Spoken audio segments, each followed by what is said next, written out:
नमस्कार, सगरमाथा प्राइम समाचारमा स्वागत छ। म अर्जुन नेपाल। नमस्कार, म ज्योति पौडेल। सबैभन्दा पहिले प्रमुख समाचार। अदालतमा हुने भ्रष्टाचारमा शून्य सहनशीलता कायम गर्ने प्रस्तावित प्रधान न्यायाधीश कार्कीको प्रतिबद्धता, सूक्ष्म अनुसन्धानदाता खटाउने भनाई। प्रधानमन्त्री दाहालले समाजवादी मोर्चा बनाउँदा कांग्रेस एमाले मिलेर सरकार चलाउने संकेत, सत्ता जोगाउन निकै ठूलो जोड घटाउ गर्नुपर्ने अवस्था। नेपाली कांग्रेसमा सभापतिपछि दोस्रो वरियता सहितको वरिष्ठ नेता को हुनेमा दुई मत, गुटको आफ्नै दाबी, एक अर्काको अस्तित्व स्वीकार गर्नेमा शंका।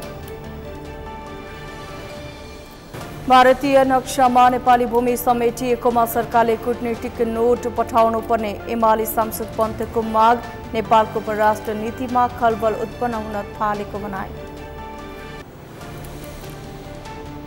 र किसानलाई उत्पादनका आधारमा अनुदान दिने सरकारले तयारी गरेको अर्थमन्त्री महतको भनाई। तरकारीमा कर लगाउने कदम मुलुकलाई आत्मनिर्भर बनाउने उद्देश्य भएको जिकिर।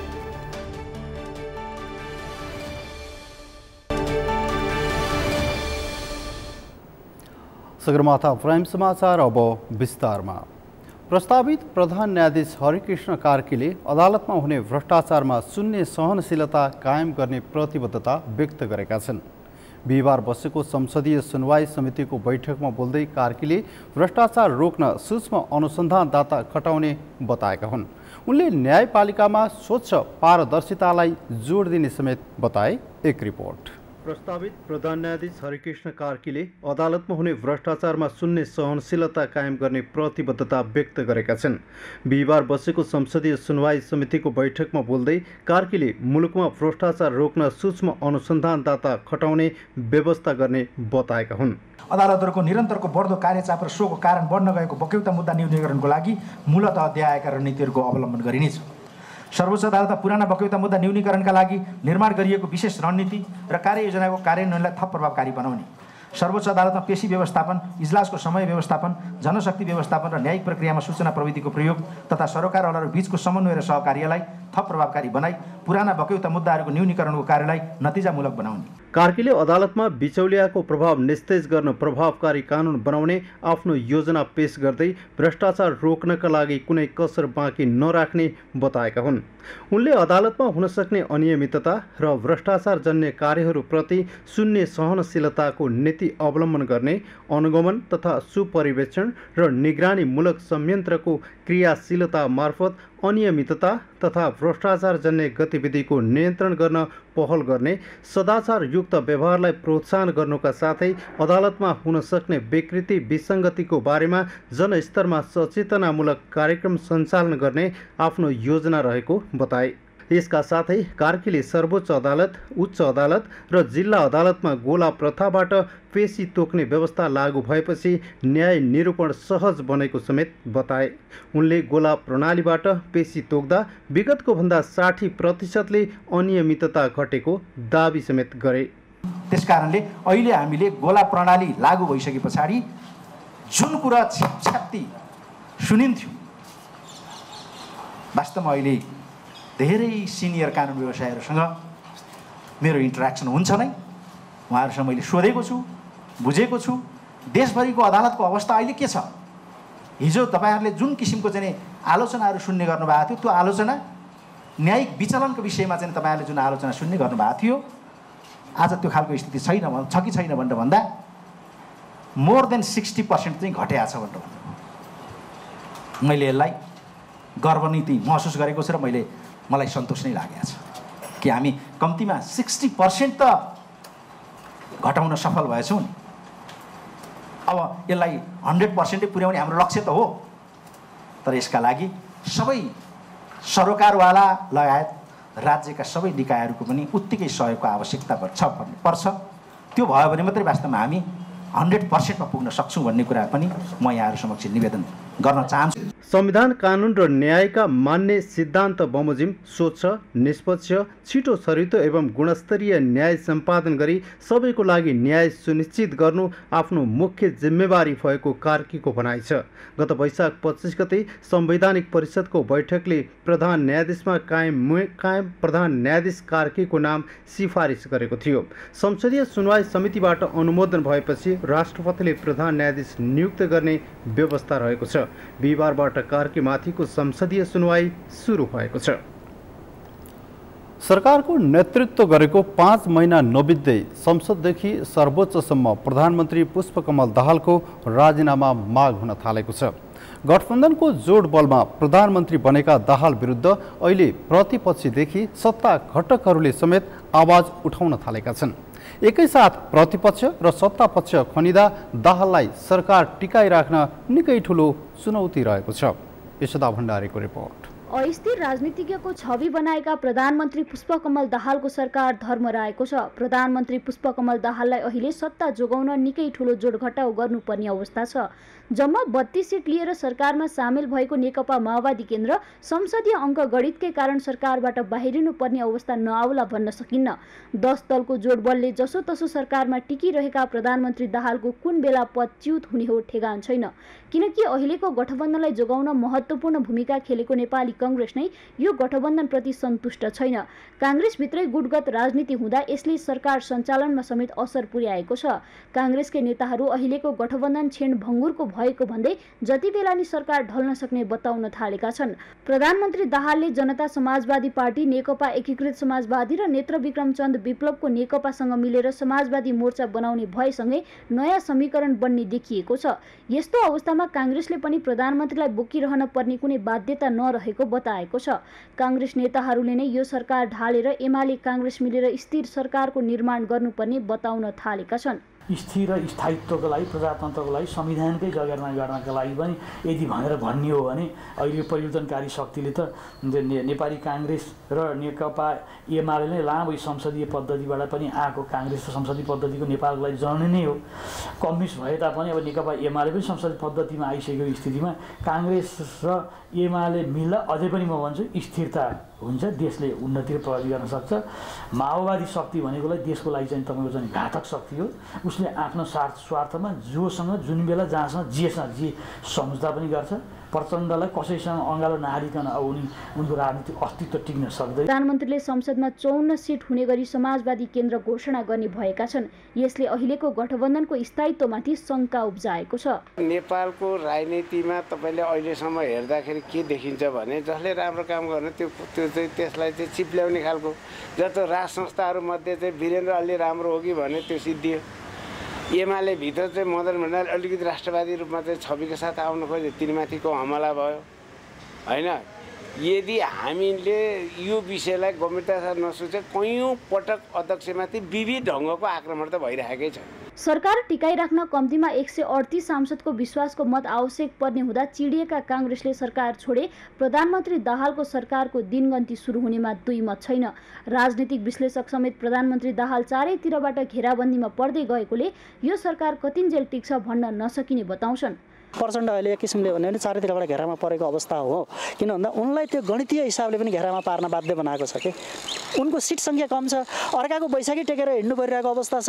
अब हुँदा हुँदा कतिसम्म भयो भने अब चाहिँ हिन्दू पहिरन धारण गरेर हुन्छ कि हिजो चाहिँ छिछि र दूर गरेको पशुपतिमा चाहिँ गएर चाहिँ भक्तिभाव प्रदर्शन गरेर हुन्छ कि आम मान्छेबाट सेन्टिमेन्ट बटुलेला, तर त्यसले चाहिँ काम गर्दैन नि त। किन भन्दा यो धेरै ढिलो भइसक्यो। 84 सालसम्म यदि निर्वाचन लम्बिँदै गएर 84 सालसम्म निर्वाचन हुने अवस्था भयो भने मलाई लाग्छ यी राजनीतिक दल र यी नेताहरूले त्यो अवस्था अहिले जुन किसिमको अवस्था पाइरहेका छन् त्यो अवस्था पाउने नहुन सक्छ। त्यसकारण यो उनीहरूको अन्तिम अवस्था पनि भएको हुनाले सक्छ। कमिलाको प्वाख पलाए चाहिँ उनीहरूका अनावश्यक चाहिँ वितण्डाहरू पलाइरहेका छन् जस्तो मलाई लाग्छ। आफू कमजोर बन्दै जाने भएपछि प्रधानमन्त्री दाहालले लामो समयदेखि चर्चामा आएको समाजवादी मोर्चालाई पूर्णता दिने भएका छन्। सरकार ढाल्छु भन्दै गर्जिएका माधव नेपाललाई समेत फकाएर समाजवादी केन्द्रको घोषणा गरे पनि कांग्रेस र एमाले मिले यो गठबन्धन फुट्न क्षीणभर नि लाग्दैन। सगरमाथा टेलिभिजनका लागि क्यामेरामा लिमबहादुर खत्रीका साथमा यशोदा भण्डारी, काठमाडौँ। नेपाली काङ्ग्रेसभित्र सभापतिपछि दोस्रो वरियता सहितको वरिष्ठ को हुने भन्ने विषय पार्टीभित्र चासो बढ्दै गएको छ। रामचन्द्र पौडेल राष्ट्रपतिमा निर्वाचित भएसँगै बहसमा आएको उक्त पद यति बेला सभापति देउबा नेता कोइराला नजिकिएपछि सधैँ चर्चामा आएको छ। वरिष्ठ नेताका लागि गोपालमान श्रेष्ठ र डाक्टर शेखर कोइरालाको नाम चर्चामा भए पनि पार्टीभित्र भने सामान्य छलफल मात्रै भएको छ। अमृत ढकालको रिपोर्ट। वरिष्ठ नेता रामचन्द्र पौडेल राष्ट्रपतिमा निर्वाचित भएपछि नेपाली काङ्ग्रेसभित्रको वरिष्ठ नेताको पद खाली छ। काङ्ग्रेसको विधानमा वरिष्ठ नेताको पदको व्यवस्था छैन, तर महाधिवेशनमा सभापतिका निकटतम प्रतिद्वन्द्वीलाई सभापतिपछि दोस्रो वरियता सहित वरिष्ठ नेताको पद दिने प्रचलन छ। तर अहिले यो पदमा को हुने भन्ने चर्चा चलिएको छ। सभापति शेरबहादुर देउवा र डाक्टर शेखर कोइराला बीच निकटता बढ्दै गएपछि नेपाली काङ्ग्रेसभित्र सभापतिपछि दोस्रो वरियताको वरिष्ठ नेता को हुने भन्ने विषयले पार्टीभित्र चर्चा पाएको हो। काङ्ग्रेसभित्रको विपक्षी खेमा कमजोर बनाउन सभापति देउवाले फरक गुटको नेतृत्व गर्दै आएका कोइरालालाई आफू पछिको दोस्रो वरियता दिएर आफू थप शक्तिशाली बन्न खोजेको राजनीतिका जानकारहरूको बुझाइ छ। पार्टीको 14औं महाधिवेशनमा सभापति देउवाका निकटतम प्रतिस्पर्धी शेखर कोइरालालाई वरिष्ठ नेताको हैसियत दिनुपर्ने आवाज कोइराला पक्षधरहरूले उठाउँदै आएका छन्। काङ्ग्रेसभित्र 26औं वरियतामा रहेका शेखर कोइरालालाई दोस्रो वरियता दिनुपर्ने आवाज उठेका बेला पूर्व पदाधिकारीहरूको पहिलो नम्बरमा रहेका गोपालमान श्रेष्ठलाई पनि वरिष्ठ नेता बनाउनु पर्ने आवाज पार्टीभित्र उठेको छ।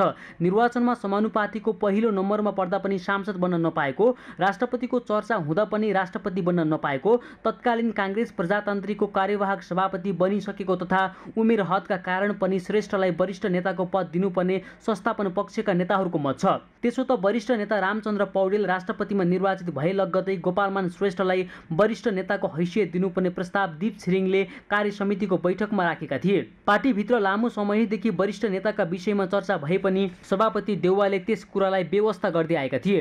तर अहिले पार्टीभित्र असन्तुष्टिका आवाज बढ्दै गएका बेला कोइरालालाई वरिष्ठ नेता बनाएर देउवाले विपक्षी खेमा कमजोर बनाउन खोजेको काङ्ग्रेस वृत्तमा चर्चा छ। तर प्रचार विभाग प्रमुख मीन विश्वकर्माले भने विधानमा व्यवस्था नभएको वरिष्ठ नेता कसलाई बनाउने भन्ने विषय पार्टीभित्र छलफलको क्रममा रहेको बताएका छन्। वरिष्ठ नेताको कुरा छ, हाम्रो पार्टीको विधानमा वरिष्ठ नेता भन्ने छैन। तर सँगसँगै के गर्छौँ भने माइनुटमा उपस्थिति उठाउँदा वरियता क्रमका आधारमा, ज्येष्ठताका आधारमा उठाउने गरेका छौँ। यो विषयमा कसलाई दिने, के गर्ने भन्ने बारेमा नेताहरूको बिचमा मनमनमा त लाग्यो होला, म बन्छु भन्ने लागेको होला। तर पार्टीमा औपचारिक छलफल पनि भएको छैन र अनौपचारिक रूपमा नेताहरूका बिचमा पनि यसले छलफलको विषय बनिसकेको छैन। फरक गुटको नेतृत्व गर्दै आएका कोइरालालाई एउटै मञ्चमा राख्न थालेपछि उपसभापति पूर्णबहादुर खड्का लगायतका संस्थापन पक्षका नेताहरू सभापति देउवासँग झस्किएका बेला कोइरालालाई वरिष्ठ नेता बनाउँदा गोपालमान श्रेष्ठ पनि चिडिन सक्ने डर देउवालाई छ। यता कोइरालालाई वरिष्ठ नेता नबनाउँदा विपक्षी खेमा झनै रुष्ट हुने डर पनि उत्तिकै छ। यस्तोमा सभापति देउवाले पार्टीभित्र कसरी सन्तुलन मिलाउँछन् त्यो भने समयले नै देखाउनेछ। सगरमाथा टेलिभिजनका लागि क्यामेरामा गौरव खड्काका साथमा अमृत ढकाल, काठमाडौँ। नेकपा एमालेका सांसद रघुजी पन्तले भारतको संसद भवनमा अखण्ड भारतको नाममा नेपालको भूमि समेटिएको नक्सा राखेको सम्बन्धमा सरकारले कूटनीतिक नोट पठाउनु पर्ने बताउनु भएको छ। बिहिबार प्रतिनिधि सभा बैठकको आकस्मिक समयमा बोल्दै सांसद पन्तले नेपाली भूमि भारतीय नक्सामा समेटिँदा समेत राज्य मौन भएको भन्दै यस्तो मौनता देशको स्वाधीनताप्रतिको बेवास्ता भएको बताउनुभयो। उहाँले सो नक्साप्रति नेपाली विरोध जनाउँदै भारत सरकारलाई तत्काल कूटनीतिक नोट पठाउन सरकारसँग माग गर्नुभयो। उहाँले कूटनीतिक नोट पठाएर सांसदलाई जानकारी गराउन समेत माग गर्नुभयो। उहाँले नेपालको परराष्ट्र नीतिमा खलबल उत्पन्न हुन थालेको बताउनुभयो। केही दिन अघि एक सञ्चार माध्यमसँगको अन्तर्वार्तामा भारतका लागि नेपाली राजदूत शङ्कर शर्माले हिन्दू राष्ट्रको पक्षमा वकालत गर्नुभएको भन्दै उहाँले यसबारेमा सरकारको स्पष्ट धारणाको माग गर्नुभयो। उहाँले एपीजी प्रतिवेदनको सम्बन्धमा राजदूतले दिनुभएको वक्तव्यको पनि विरोध गर्नुभयो र नेपालको धर्मनिरपेक्षताको जुन नीति छ त्यसमाथि प्रश्न खडा भएको छ। त्यसै गरी जस्तो म उदाहरणसहित भन्छु, भारतसँगको हाम्रो सम्बन्ध, उहाँको एन्सर, भारतसँगको हाम्रो सम्बन्ध गहिरो छ, व्यापक छ, परम्परागत प्राचीन विषयमा आधारित पनि छ। यसलाई गहिरेर हेर्ने हो भने नेपालको सबै क्षेत्रको सम्बन्ध भारतसँग छ। अस्ति नै हेऱ्यौँ, भ्रमणमा कतिजना सचिव आउनुभएको थियो, प्रायः सबै आर्थिक र सामाजिक क्षेत्रको लिङ्क भारतसँग छ। नेपाल हिन्दू राष्ट्र हो, त्यो नै विशेष चिनारी हो, त्यसलाई जोगाउन सकेको भए राम्रो। भन्छन् धेरै नेपाली नेपालको पूर्व पश्चिम र दक्षिणतिरको समुदायलाई हेर्ने हो भने पनि उनीहरूको धार्मिक सामाजिक साम्प्रदायिक सम्बन्ध सीमापारी देखिन्छ। उहाँले राजदूत शर्माले 14 महिनापछि मात्रै भारतीय विदेश मन्त्रीलाई भेट गर्न पाएको भन्दै नेपाललाई हेपिएको कारण समयमै भेट हुन नसकेको उल्लेख गर्नुभयो। उहाँले सो हेपाइप्रति प्रतिरोध गर्नुपर्ने बताउनुभयो।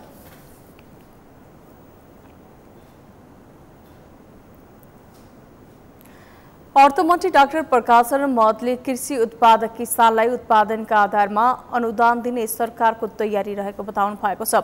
बिहिबार अर्थ मन्त्रालयमा नेपाली किसानहरूले अर्थमन्त्रीलाई आलु, प्याज, तरकारीमा कर लगाएर नेपालमा कृषि उत्पादन गर्न सहज वातावरण बनाएको प्रति आभार प्रकट गर्न पुगेको किसानहरूको टोलीसँग कुरा गर्दै उहाँले यस्तो बताउनु भएको हो। उहाँले सरकारले विगतमा कृषि क्षेत्रमा दिने अनुदान वास्तविक किसानले अनुदान नपाएको भन्दै उत्पादन हेरेर अनुदान दिने व्यवस्था बजेटले गरेको बताउनुभयो। अर्थमन्त्री महतले सरकारले तरकारीमा कर स्थानीय उत्पादन वृद्धि र संरक्षण गर्नकै लागि लगाइएको दावी गर्नुभयो। उहाँले आलु प्याजमा लगाएको करले उपभोक्ता मूल्यमा वृद्धि नहुने उल्टो मूल्य घट्ने बताउनुभयो।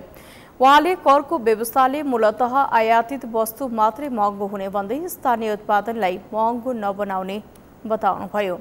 अर्थमन्त्री महतले सुपरमार्केटमा त्यही खालका उपभोक्ताहरू पुग्ने भएकाले त्यहाँ कर लगाएको बताउनुभयो। उहाँले तरकारीमा कर लगाउने सरकारको कदम मुलुकलाई आत्मनिर्भर उन्मुख गराउने उद्देश्य रहेको बताउनुभयो। उत्पादन होस् चाहे कृषि उत्पादन होस्, देशभित्र नै उत्पादन गरिरहेका कृषक हुन्, उद्यमीहरू हुन्, उनीहरूलाई चाहिँ एक तहको हामीले कमसेकम संरक्षण दिनुपर्छ भन्ने मान्यताका साथ यो प्रस्तुत गरिया हो। र यो भ्याटको व्यवस्थाले मूलतः आयातित वस्तुलाई नै त्यसले मूलतः महँगो बनाउने हो। स्थानीय उत्पादनलाई यसले चाहिँ महँगो गर्दैन। अब सुपरमार्केटमा कसैले गर्छन् त्यो तहको त्यहाँ त्यही खाले चाहिँ उपभोक्ताहरू चाहिँ पुग्छन् हैन। उहाँले सरकारले नयाँ टेक्नोलोजी प्रयोग गर्ने कृषकहरूलाई प्राथमिकतामा राखेर उत्पादन अनुदान दिने बताउनुभयो। उहाँले नेपाली किसानहरूले ढुक्क भएर उत्पादन बढाउन आग्रह गर्नुभयो।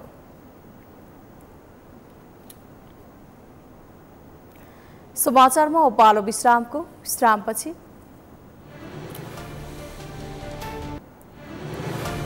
अनलाइन बेटिङ प्लेटफर्मको विज्ञापन तथा प्रचार प्रसार गरेको आरोपमा कलाकार र युट्युबर पक्राउ गरी मुद्दा चलाइयो। 3 महिनासम्म कैद वा 30,000 रुपैयाँसम्म जरिवाना हुन सक्ने। राष्ट्रिय सतर्कता केन्द्रद्वारा सिंहदरबारका कर्मचारीहरूको अनुगमन। कर्मचारीहरू कार्यालय समयमा हाजिर गरेर निस्कने क्रम बढेको भन्दै केन्द्रको अनुगमन। मुख्य सचिवमा डाक्टर वैकुण्ठ अर्याललाई नियुक्त गर्ने मन्त्री परिषदको निर्णय। निवर्तमान मुख्य सचिव शंकरदास बैरागीलाई राष्ट्रिय सुरक्षा परिषदको सल्लाहकारमा नियुक्त।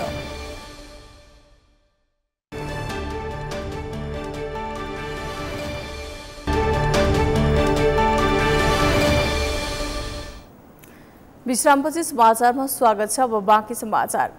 नेकपा एकीकृत समाजवादीका सांसद प्रेम आलेले पशुपति क्षेत्रको जग्गा बिचौलियाले अपचलन गरेको बताउनु भएको छ। बिहिबार प्रतिनिधि सभा बैठकको आकस्मिक समयमा बोल्दै सांसद आलेले पशुपति क्षेत्र विकास कोषको जग्गा बिचौलियाले अपचलन गरेको बताउनु भएको हो। उहाँले पशुपतिको मूर्ति तथा बहुमूल्य सम्पदा चोरिँदा पनि पर्यटन मन्त्री तथा र पदाधिकारी मस्त निन्द्रामा रहेको आरोप लगाउनुभयो। उहाँले गोठातारको 31 रोपनी जग्गा बिचौलियाले लिएर अपचलन गरेको बताउनुभयो। सांसद आलेले संस्कृति पर्यटन तथा नागरिक उड्डयन मन्त्री सुदन किराँतीले विगत 3 महिनामा नेपाल वायु सेवा निगमले 4 अर्ब नाफा कमायो भनेर झुठो बोलेको बताउनुभयो। उहाँले निगमको यथार्थ आर्थिक अवस्थाको बारेमा संसदलाई जानकारी गराउन माग गर्नुभयो। उहाँले थन्किएका जहाजलाई व्यवस्थापन गर्न मन्त्रीलाई चुनौती दिनुभयो। 31 रोपनी जग्गा बिचौलिया संघको विलोमतोमा अपचलन गरी त्यही जग्गा अपचलन बुझेका बिचौलियालाई कोषको सदस्यमा नियुक्ति दिइएको छ। सम्माननीय सभामुख महोदय, गोठातारको सार्वजनिक जग्गा हडपेको विरोध गर्ने कोषका सदस्यहरू विश्वकर्ण जैन, पूर्णबहादुर जेठारालाई जसले यो गोठाटारको जग्गाको विषयमा सत्य तथ्य रिपोर्ट ल्यायो, अहिले उनीलाई पदबाट हटाउनको लागि यही जेठ 26 गते स्पष्टीकरण सोधिएको छ। उहाँले पर्यटन मन्त्री किराँतीलाई स्टन्ट मन्त्रीको संज्ञा दिनुभयो।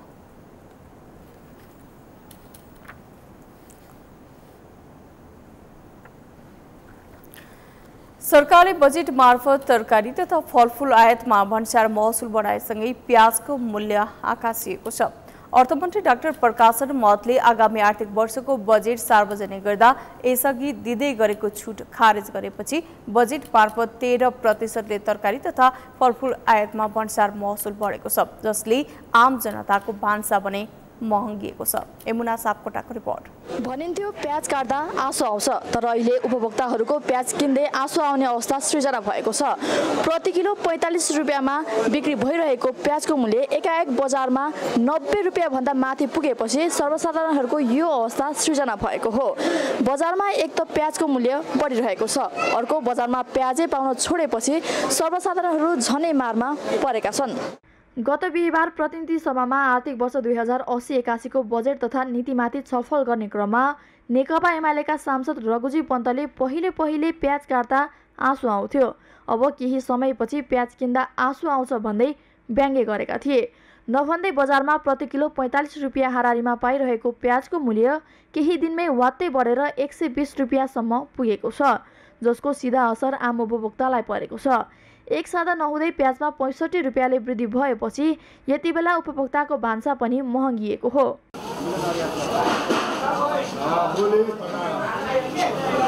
अर्थमन्त्री डाक्टर प्रकाश शरण महतले आगामी आर्थिक वर्षको बजेट सार्वजनिक गर्दै यसअघि दिँदै गरेको छुट खारेज गर्दै बजेट मार्फत 13%ले 170 प्रकारका तरकारी तथा फलफूलको आयातमा भन्सार महसुल बढाएसँगै प्याजको मूल्य पनि बढेको हो। भारतबाट तरकारी जन्य वस्तुमा सबैभन्दा धेरै प्याज आयात हुने गरेको छ, तर अहिले कालीमाटी तरकारी तथा फलफूल बजारमा समेत प्याज किन्न पाइँदैन। कालीमाटीका सबै पसलमा प्याजको नामो निशान नै छैन। जेठ 22 गते यता कालीमाटी तरकारी तथा फलफूल विकास समितिले दैनिक राख्ने तरकारी तथा फलफूलको मूल्य सूचीमा प्याज समावेश गरेको छैन। कालीमाटी तरकारी बजारमा प्याज आउनै छाडेपछि मूल्य सूचीमा समावेश नगरिएको कालीमाटी तथा फलफूल तरकारी बजार विकास समितिले जनाएको छ। कालीमाटीमा चाहिँ प्याजको अवस्था के कस्तो किसिमको छ भन्ने किसिमको क्वेरिजहरू आइरहेछ र यो केही दिनदेखि चाहिँ हाम्रो बजारमा प्याज भित्रिएको हामीले पाएका छैनौँ। प्याज नभित्रिएको कारणले गर्दाखेरि बजारमा प्याजको कारोबार शून्य प्राय छ र कारोबार नहुँदाखेरि चाहिँ हामीले हाम्रो दैनिक मूल्य सूचीमा चाहिँ प्याजको मूल्य समावेश गरेर पब्लिस गर्न सकेका छैनौँ। आम सर्वसाधारणको भान्सा दिनानुदिन महँगो भइरहेको बेला तरकारी तथा फलफूलमा भन्सार शुल्क बढाउने सरकारको प्रावधानले भान्सा झनै महँगो हुँदै गएको छ। यसको प्रत्यक्ष असर उपभोक्तालाई परेको त छ नै, साथै व्यापार व्यवसाय समेत सङ्कुचन हुँदै आएको छ। जेठ 21 गतेबाटै भारतबाट प्याज र आलुको आयात बन्द छ। जबसम्म सरकारले आयातमा 13% को भन्सार शुल्क लगाउने निर्णय परिवर्तन गर्दैन, तबसम्म कालीमाटी तरकारी बजारका व्यापारीहरूले भारतबाट आलु र प्याज आयात नगर्ने बताएका छन्। र बजेट भाषणले चाहिँ के गरिदियो भने तपाईँको कुनै पनि उनीहरूले समय टाइम केही नदिएर साउन मसान्तसम्म तपाईँहरू भ्याटमा जानुहोस् भन्ने कुनै जानकारी नदिकन उहाँले बजेट भाषणको भोलिपल्टबाटै ठाडो लागू गर्नुभयो। अब त्यस कारणले किनभने हामी भ्याटमा जाँदाखेरि हाम्रो भन्सारको एजेन्टबाट आउने एजेन्टले पनि भ्याट तिर्नुपर्ने, हामीले पनि तिर्नुपर्ने गर्दाखेरि धेरै महँगो पर्न जान्छ। धेरै मर्नु पर्न जाँदाखेरि उपभोक्तालाई धेरै मार्ने पर्ने भएको हुनाले हामी चाहिँ किनभने नेपाल सरकारको ठाउँमा व्यापार गरेर बसेको हुनाले अब हामीले जनतालाई मार पर्ने काम चाहिँ नगर्ने भनेर हामीले चाहिँ माल मगाएका छैनौँ। हामीले चाहिँ जनतालाई आलु प्याजमा धेरै मार पर्छ, मर्का पर्छ, दिनदिनै पाक्ने भान्सामा महँगो हुन्छ। त्यस कारणले यो भ्याट चाहिँ अहिले 120 रुपियाँसम्म पर्न थालेपछि उपभोक्ता आफूहरू मारमा परेको बताउँछन्। धेरै नै अन्तर छ। पहिला चाहिँ अब 35-40 थियो भने अहिले चाहिँ अब 100 अब करस्नी भइसक्यो नि त। नेपाल एक परनिर्भर राष्ट्र हो। हाम्रो देशमा बिक्री वितरण हुने अधिकांश तरकारी तथा फलफूलहरू भारतबाट आयात हुन्छ। यस्तो अवस्थामा पूर्व तयारी बिना नै सरकारले तरकारी तथा फलफूलमा 13%ले भन्सार शुल्क बढाउनु भनेको आफ्नै खुट्टामा बन्चरो हान्नु बराबर हो। सगरमाथा टेलिभिजनका लागि क्यामेरामा लिम बहादुर खत्रीका साथमा यमुना सापकोटा, कालीमाटी, काठमाडौँ। सरकारले बजेट मार्फत तरकारी तथा फलफूल आयातमा भन्सार महसुल बढाएसँगै बजारमा तरकारीको मूल्य बढ्न थालेको छ। अर्थमन्त्री डाक्टर प्रकाशर महतले आगामी आर्थिक वर्षको बजेट सार्वजनिक गर्दै यसअघि दिँदै गरेको छुट खारेज गर्दै 170 प्रकारका तरकारी तथा फलफूल आयातमा 13% भन्सार महसुल बढाएपछि तरकारीको मूल्य बढ्न थालेको हो। यसै सन्दर्भमा आजको सगरमाथा जनबोलीमा हामीले कालीमाटी तरकारी बजार पुगेका उपभोक्ताहरूलाई सोधेका थियौं, तरकारीमा भएको मूल्य वृद्धि नियन्त्रण गर्न के गर्नु पर्ला, हेरौं उनीहरूको भनाई उनीहरूकै शैलीमा।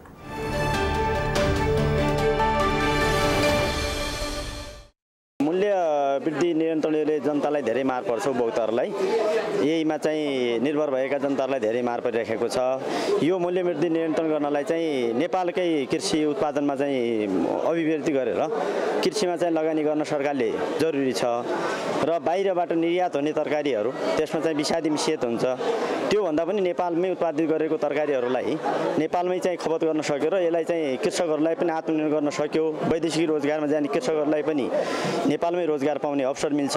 त्यो भएको हुनाले कृषिमा चाहिँ सरकारले जोड दिनुपर्छ भन्ने मेरो सोचाइ हो। तरकारी बजारमा चाहिँ यो मूल्य वृद्धिको मेन जड भनेको मेरो चाहिँ बुझाइमा सरकारै हो जस्तो लाग्छ। सरकारले त्यसलाई व्यवस्थित नगर्नु नै यो हामी उपभोक्ताहरू मारमा पर्नु हो जस्तो लाग्छ। यो तरकारी बजारको राज्यबाटै नै एउटा चाहिँ सहकारी चाहिँ बजार बनाइदियोस् र कृषकहरूलाई बिउजनको लागि आपूर्ति त्यो चाहिँ कतै माग्न जान नपरोस्, उसले त्यहीँ पुर्याइदियोस् र सहज कृषकबाट राज्यले लिएर अनि यहाँ बजारमा ल्याइदिने हो भने चाहिँ सहज र सुलभ ढङ्गले यो उपभोक्ताहरूले पनि पाउँथे भन्ने मेरो चाहिँ जिज्ञासा हो। यसमा त कृषकहरू स्वदेशमा पनि अलि चाहिँ कृषकहरूलाई बढी से बढी अलिकति प्राथमिकता दिएर र उनीहरूले चाहिँ उत्पादनमूलक सामानमाहरू उत्पादनमूलक चाहिँ वस्तुहरूमा चाहिँ बढी से बढी चाहिँ प्राथमिकता दिने सरकारले र त्यो हिसाबले गर्यो भने मलाई लाग्छ कृषकहरूलाई नै फोकस गर्नुपर्छ भन्ने लाग्छ मलाई चाहिँ। तरकारीमा मूल्य वृद्धि म चाहिँ देख्दिनँ। यतिखेर गोलभेडा 150 रुपियाँ क्रेटले गोलभेडा पाइरहेछ, 25 किलो गोलभेडा अब बन्द पाइरहेछ 8-10 रुपियाँ किलो।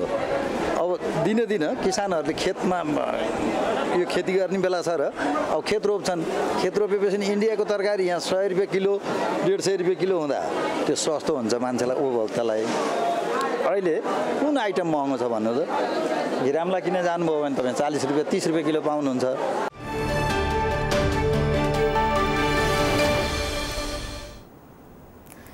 नेपालको सिमेन्ट उत्पादक कम्पनी घोराई सिमेन्ट इन्डस्ट्रिजले पहिलो चरणको आइपिओ बिक्री नहुँदा नहुँदै पुनः दोस्रो चरणको आइपिओ खुला गरेको छ।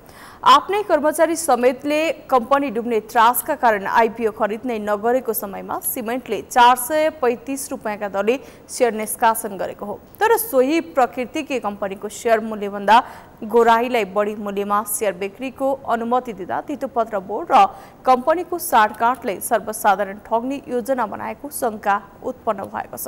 अभिषेक सुनारको रिपोर्ट। जित्न नसकेको घोराई सिमेन्ट इन्डस्ट्रीले आइपिओ खुलाएर सर्वसाधारणलाई बिक्री गर्न सुरु गरेको छ। बिजुली बक्युदा, गुणस्तर, प्रदूषण विवाद र स्थानीयको विरोध लगायत थुप्रै विवादमा मुछिएको घोराई सिमेन्टले अब आइपिओ मार्फत सर्वसाधारण ठग्ने तयारी गरेको हो। घोराई सिमेन्ट उद्योगको उत्पादन सगरमाथा ब्रान्डको ओपिसी सिमेन्ट नाप्टो तथा गुणस्तर विभागमा परीक्षण गर्दा कैफियत देखाएकाले जिल्ला प्रशासन कार्यालय बर्दियाले बिक्री वितरणमा रोक लगाएको जस्ता विवादका बीच कम्पनीले उच्च प्रिमियम मूल्य थप गरी आइपिओ जारी गरेको छ।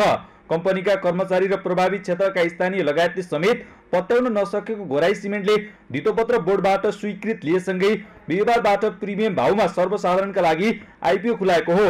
कम्पनीको पृष्ठभूमि हेर्दा पहिलो चरणमा खुलाएको आइपिओमा कर्मचारीले 5.18%, प्रभावित क्षेत्रका स्थानीयवासीले 19.46%, वैदेशिक रोजगारीमा रहेकाले 80.35% र म्युचुअल फन्डतर्फ 87.18% मात्रै खरिद भएको थियो। जबकि कम्पनीले स्थानीयलाई 3,97,190 किता, वैदेशिक रोजगारीमा रहेका श्रमिकलाई 7,54,661 किता, कर्मचारीलाई 3,77,331 किता र म्युचुअल फन्डलाई 3,07,331 किता सेयर बिक्री खुल्ला गरेको थियो। कम्पनीले पहिलो चरणमा यति ठूलो मात्रामा खुलाएको आइपिओ बिक्री नभएपछि बिहीबारबाट दोस्रो चरणमा आइपिओ खुलाएको हो। विवादमा मुछिएको कम्पनीमा कर्मचारीले समेत लगानी डुब्ने दरले आइपिओ भर्न आनाकानी गरिरहेको बेला सर्वसाधारणले जानी भर्छन् या भर्दैनन् यो सोचनीय विषय हो। प्रिमियम शुल्कभन्दा बढीमा आइपिओ बिक्रीको स्वीकृति दिनु सर्वसाधारण ठग्ने सोझै धन्दा भएको अर्थविदको तर्क छ। उसले आम जनताको पैसा त लियो, अब प्रफिट सेयरिङ गर्न त त्यो कम्पनी हैन रियली उसको इकोनोमिक ग्रोथ हुनुपर्छ। इकोनोमिक ग्रोथ नहुने बित्तिकै उसले पब्लिकलाई पैसा रिटर्न गर्न सक्दैन। त्यसो गर्दा पब्लिक पनि फसेर यस्ता कम्पनी त थुप्रै छन् जहाँ आइपिओमा हैन तपाईको 1200 किताको दरले किनेका सेयरहरू अहिले 200 कितामा झरेका छन् र वर्षौं भइसके ती हैन। त्यसैले यस्तो यो त शुद्ध ठगी हो। मार्केट भनेको त टुगेदर ग्रो हो। मार्केटको अर्थ चाहिँ क्यापिटल मार्केटको अर्थ चाहिँ टुगेदर ग्रो हो। यो सबै साउजीलाई पनि हुन्छ, इन्भेस्टरलाई पनि हुन्छ। आरक्षित क्षेत्रमा बिक्री नभएको 8,95,382 किता सर्वसाधारणलाई थपेर कम्पनीले 69,11,670 किताका लागि आवेदन खुलाएको छ। प्रति शेयर 100 रुपैयाँ अंकित मूल्यमा 300 प्रिमियम थप गरी प्रति किता 400 रुपैयाँका दरले उद्योग प्रभावित क्षेत्रका स्थानीयवासी र अन्यका हकमा अंकित दरमा 335 रुपैयाँ प्रिमियम थप गरी प्रति किता 435 रुपैयाँका दरले शेयर निष्कासन गरेको हो। अब सर्वसाधारणले प्रति किता 435 रुपैयाँमा शेयर खरिद गर्नुपर्ने छ। कम्पनीको अवस्था विवरणमा उल्लेख भए जस्तो नभएपछि सामूहिक लगानी कोषहरूले समेत शेयर खरिद गर्न हिचकिचाएका छन्। कम्पनीले नाफा धेरै देखाउन र लगानीकर्तालाई झुक्क्याउन राजकट्टी खर्चको लेखाङ्कनमा समेत फर्जी गरेको आशंका गरिएको छ। दोस्रो बजार खुम्चिँदै गएको स्थितिमा दायित्व वहन गर्ने क्षमतामा जोखिम रहेको संकेत गर्ने केयर रेटिङ नेपालको केयर एनपी BBB- इस्युआर रेटिङ प्राप्त गरेको हुँदा पनि कम्पनीले नोक्सान बेहोरिरहेको बुझ्न सकिन्छ। तर भ्रमपूर्ण वित्तीय विवरण देखाउने कम्पनीलाई धितोपत्रले आइपिओ बिक्रीका लागि स्वीकृति दिँदा धितोपत्रको पनि कम्पनीसँग मिलोमत्त भएको हो कि भन्ने शंका छ। बोर्डले भने प्रक्रिया पुगेको हुँदा कानुन अनुसार नै यसलाई आइपिओ को स्वीकृति दिएको बताएको छ। कुनै पनि डकुमेन्ट फर्जी छ भने भोलि कारबाहीमा तपाईको जल्लै विवरण पत्रमा सही गर्छ हैन सञ्चालकहरू र त्यसका चाहिँ निष्कासन बिक्री प्रबन्धक त्यो शेयरको मूल्याङ्कन गर्ने अडिटरहरू सबै उनीहरूलाई कारबाहीको दायरामा पर्छन्। त्यो हुनाले यसलाई चाहिँ कुनै पनि अवस्थामा भोलि कुनै पनि चाहिँ यसले गलत विवरण दिएर शेयर निकालेको हो भन्ने अर्थलाई के अरे त्यो जानकारी प्राप्त भयो भने कुनै पनि बेला यसको चाहिँ उनीहरूलाई कारबाही हुन सक्ने स्थिति हुन्छ। त्यो हुनाले तपाईले यहाँ भन्नुभएको चाहिँ त्यो विवरण सबै कुरा विवरण पत्रमा राखिएको हुन्छ र विवरण पत्र सत्य तथ्य हो भन्ने हिसाबबाट उहाँहरूले प्रस्तुत गर्नुभएको छ। बोर्डका अनुसार आइपिओ बिक्रीका लागि नै फर्जी कागजात पेश गरेको भए कारबाही गरिने भएको छ। तर देखाउने दाँत र चपाउने दाँत फरक पार्ने त होइनन् भन्ने शंका छँदैछ। त्यसो त घोराई सिमेन्टकै प्रकृतिको कम्पनीको मूल्यभन्दा घोराई सिमेन्टले आइपिओ को मूल्य बढी पाउनुमा नेपाल धितोपत्र बोर्डको भूमिकालाई रहस्यमय रूपमा हेरिएको छ। क्षमता भन्दा पनि बढी प्रिमियम मूल्यको स्वीकृति बोर्डले दिएको भन्दै केही कम्पनीको फाइल अख्तियारमा छन्। विगतमा यस्ता घटनालाई हेर्ने हो भने धितोपत्र बोर्डले चलखेल नगरेको होला भन्न सकिँदैन। यद्यपि कम्पनीले आइपिओ मार्फत सर्वसाधारणबाट संकलन गरेको रकम बैंकको ऋण तिर्न प्रयोग गर्ने कम्पनीका अध्यक्ष पुरुषोत्तम लाल संगाईले बताएका छन्। यसरी हेर्दा सर्वसाधारणबाट उठाएको पैसा असुलेर ठग्ने योजनामा त कम्पनी छैन। यसकारण आइपिओ खरिद गर्ने लगानीकर्ताहरूले सोच्न आवश्यक छ। सगरमाथा टेलिभिजनका लागि क्यामेरामा प्रताप लामाका साथ अभिषेक सुनार, काठमाडौँ। अनलाइन बेटिङ प्लेटफर्मको विज्ञापन तथा प्रचार प्रसार गरेको आरोपमा कलाकार राजु पौडेल, राजु मास्टर र मरिचमान श्रेष्ठ बल्छी धुर्वे सहित 8 जनालाई प्रहरीले पक्राउ गरी मुद्दा चलाएको छ।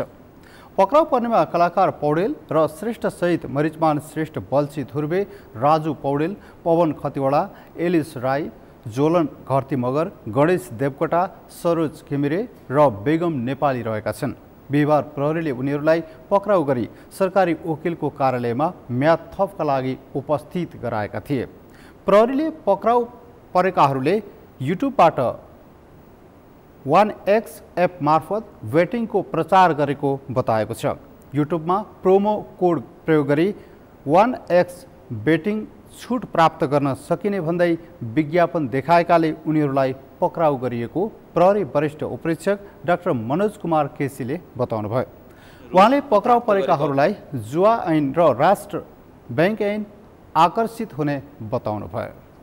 अब यो हाम्रोमा जुन गैर कानुनी जुन ग्याम्बलिङ लगायतको 1xbet जुन हामीले भनेका छौँ जुवा लगायतको जुन हाम्रोमा गैर कानुनी छ यसमा गर्न नहुने गराउन नहुने खेल्न नहुने खेलाउन नहुने भन्ने चिजहरू त्यसैले यो कुनै पनि कसुरहरू कुनै पनि यो हामीले यो हेरेको अनुसन्धानमा देखेको कुराहरू गर्नलाई प्रोत्साहन गरेको अनि गराएको भन्ने चिजहरू पनि अन्तर्गत जाने हुन्छ र अरू यो चिजहरू चाहिँ खेलाउने र खेल्न लगाउनेहरू भन्ने पनि कसुरभित्रै पर्छ। नेपालको मुलुकी अपराध संहिता 2074 को धारा 125 मा जुवा खेल्न वा सट्टाबाजी गर्न नहुने व्यवस्था रहेको छ।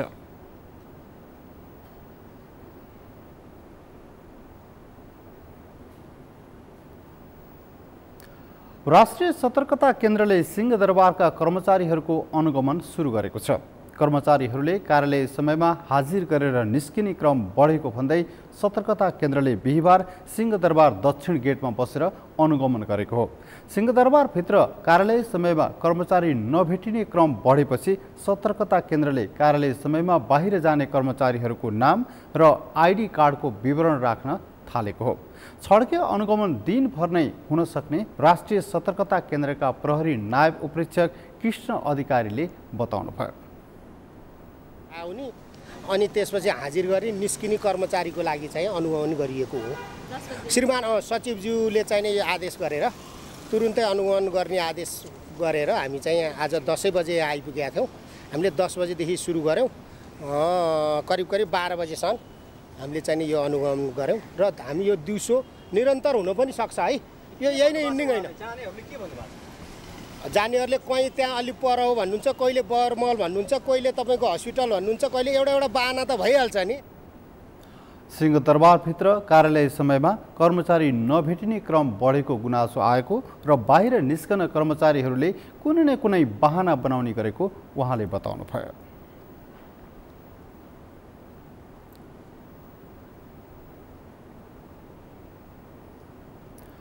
सरकारले मुख्य सचिवमा डाक्टर वैकुण्ठ अर्याललाई नियुक्त गर्ने निर्णय गरेको छ। आज सिंहदरबार स्थित प्रधानमन्त्री तथा मन्त्री परिषदको कार्यालयमा बसेको मन्त्री परिषदको बैठकमा सरकारको मुख्य सचिवमा डाक्टर वैकुण्ठ अर्याललाई नियुक्त गर्ने निर्णय गरिएको हो। सचिवहरू मध्येबाट वरिष्ठताका आधारमा अर्याललाई मुख्य सचिवमा नियुक्ति गरिएको परराष्ट्र मन्त्री नारायण प्रसाद साउदले जानकारी दिनुभयो। उहाँले मन्त्री परिषदको बैठकले मुख्य सचिवका रूपमा कार्यरत शङ्कर दास बैरागीलाई भने राष्ट्रिय सुरक्षा परिषदको सल्लाहकारमा नियुक्त गरेको बताउनुभयो।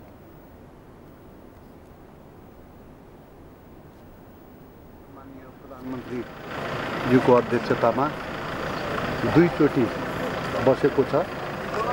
मन्त्री परिषदको पहिलो बैठकले मुख्य सचिव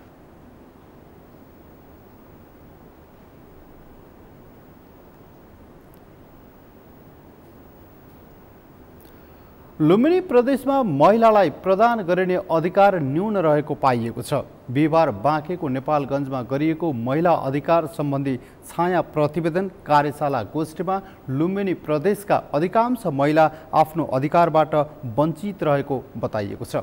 बाँकेबाट मधु पौडेलको रिपोर्ट। राजनीतिक होस् अथवा सामाजिक स्थानहरूमा महिलाहरूको उपस्थिति 33% अनिवार्य गरिएको छ। उसो त महिला अधिकारका विषयमा राष्ट्रिय अन्तर्राष्ट्रिय फोरमहरूमा उच्च स्वरका साथ गुन्जियमान भएको पाइन्छ।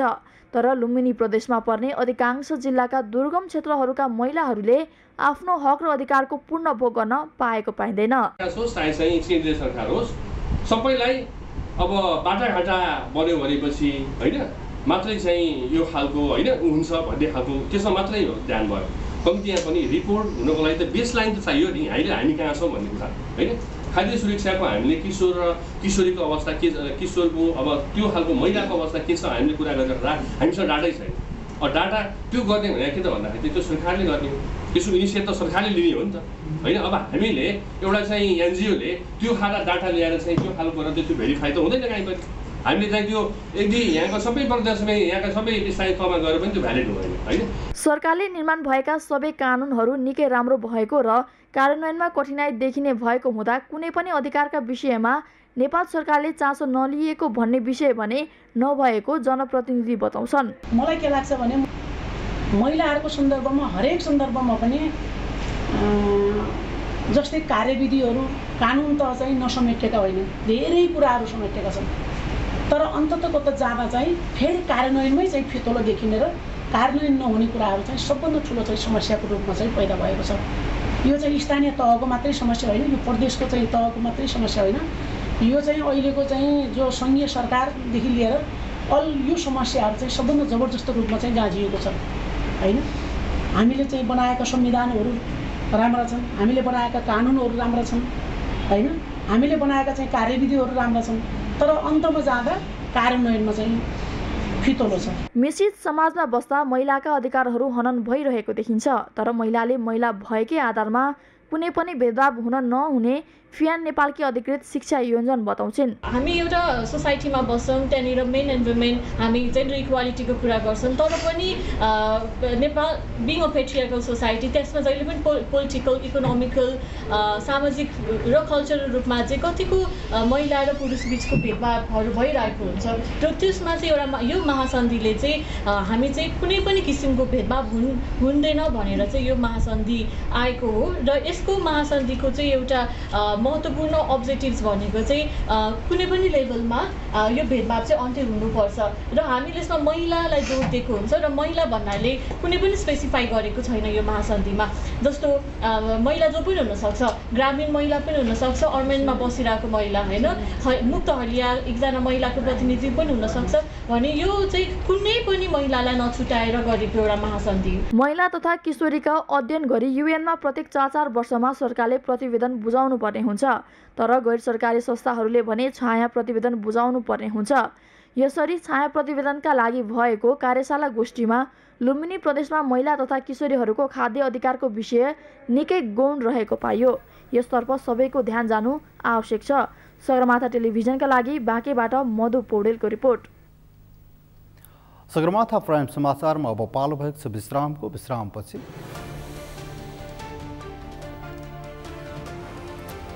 मर्जर तथा एक्जिक्युसनबाट प्राप्त लाभ र एफपीओ प्रिमियरबाट दिएको लाभांशलाई आय मानेर कर तिर्नुपर्ने व्यवस्था खारिज गर्न माग, मुलुकको अर्थतन्त्र धाराशायी हुने दाबी र एसएससी महिला टी20 इमर्जिङ टिम्स एसिया कप क्रिकेटमा नेपाल र भारत बीचको खेल रद्द, नेपाललाई फाइदा।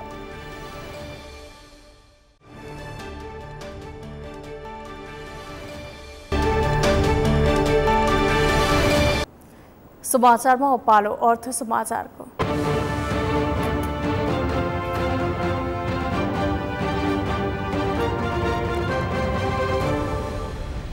बैंक तथा वित्तीय संस्थाका छाता संस्थाले मर्जर तथा एक्विजिसन कार्यान्वयनबाट प्राप्त लाभ र एफपीओ प्रिमियमबाट दिएको लाभांशलाई आय मानेर कर तिर्नुपर्ने व्यवस्था खारिज गर्न माग गरेका छन्। छाता संस्थाहरूले सरकारले आगामी आर्थिक वर्षको बजेट मार्फत ल्याएको आर्थिक विधेयकमा मर्जर तथा एक्विजिसनबाट प्राप्त लाभ र एफपीओ प्रिमियमबाट दिएको लाभांशलाई आय मानेर कर तिर्नुपर्ने गरी आएको आर्थिक विधेयकको व्यवस्था खारेज गर्न माग गरेका हुन्। उहाँले बैंक तथा वित्तीय संस्थाहरूदेखि पब्लिक लिमिटेड कम्पनीहरूको 10 वर्ष पुरानो कर असुल्ने भनेर आर्थिक विधेयकको बुँदा नम्बर 26, 27 र 29 मा गरेको व्यवस्था खारेज नगरे मुलुकको अर्थतन्त्र चलायमान बन्न नसक्ने बताउनुभयो। उहाँले आर्थिक विधेयकको बुँदा नम्बर 26, 27 र 29 मा गरेका व्यवस्थाले नेपाली पुँजी बजारलाई तरङ्गित बनाउने बताउनुभयो। उहाँले मर्जर तथा एक्विजिसनबाट प्राप्त लाभ र एफपीओ प्रिमियमबाट दिएको लाभांशलाई आय मानेर कर तिर्नुपर्ने गरी आर्थिक विधेयकले गरेको व्यवस्था मान्य नहुने बताउनुभयो। उहाँले आर्थिक विधेयकको बुँदा नम्बर 26, 27 र 29 मा गरेका व्यवस्थाले ठूलो दुर्घटना हुने बताउनुभयो। उहाँले यसले मुलुकको अर्थतन्त्र र उत्पादन क्षेत्र नै धराशायी हुने बताउनुभयो।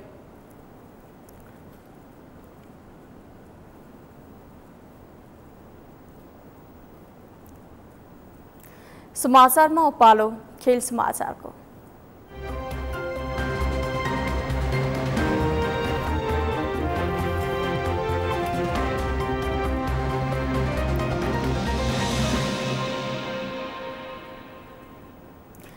एसिसी महिला T20 emerging teams Asia cup क्रिकेटमा आजका लागि तय भएको नेपाल र भारत बीचको खेल रद्द भएको छ। वर्षाका कारण टस पनि नभई खेल रद्द भएपछि नेपाल र भारतले 1-1 अङ्क लिएका छन्। भारत शीर्ष स्थानमा 3 अङ्कका साथ रहँदा नेपाल तेस्रो स्थानमा रहेको छ। नेपाल र भारत बीचको खेल बिहान 11:15 बजेका लागि तय भएको थियो, तर वर्षा बाधक बन्न पुग्यो। यस्तै आजै बिहान तय भएको खेल पनि वर्षाका कारण स्थगित हुन पुग्यो। पाकिस्तान र हङकङले 1-1 अङ्क लिएका छन्। यो सँग समूह ए बाट सेमिफाइनल पुग्ने सबै टिमको विकल्प खुला रहेको छ। भारत र पाकिस्तान समान 3-3 अङ्क रहेको छ भने नेपाल र हङकङको 1-1 अङ्क रहेको छ। दुवै टिम तेस्रो र चौथो स्थानमा छन्। अब अन्तिम खेलमा नेपालले हङकङ तथा भारतले पाकिस्तानसँग खेल्न बाँकी छ। अन्तिम खेलमा भारत र पाकिस्तान एक टिम पराजित हुँदा फराकिलो अन्तरले नेपाल विजय भएमा नेपाल पनि सेमिफाइनलमा पुग्नेछ, तर वर्षाका कारण भारत र पाकिस्तानले अङ्क बाँड्ने अवस्था आएमा दुवै टिम सेमिफाइनलमा पुग्नेछन्।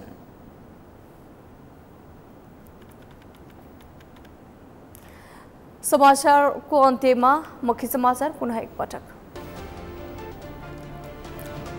अदालतमा हुने भ्रष्टाचारमा शून्य सहनशीलता कायम गर्ने प्रस्तावित प्रधान न्यायाधीश कार्कीको प्रतिबद्धता, सूक्ष्म अनुसन्धानदाता खटाउने भनाई।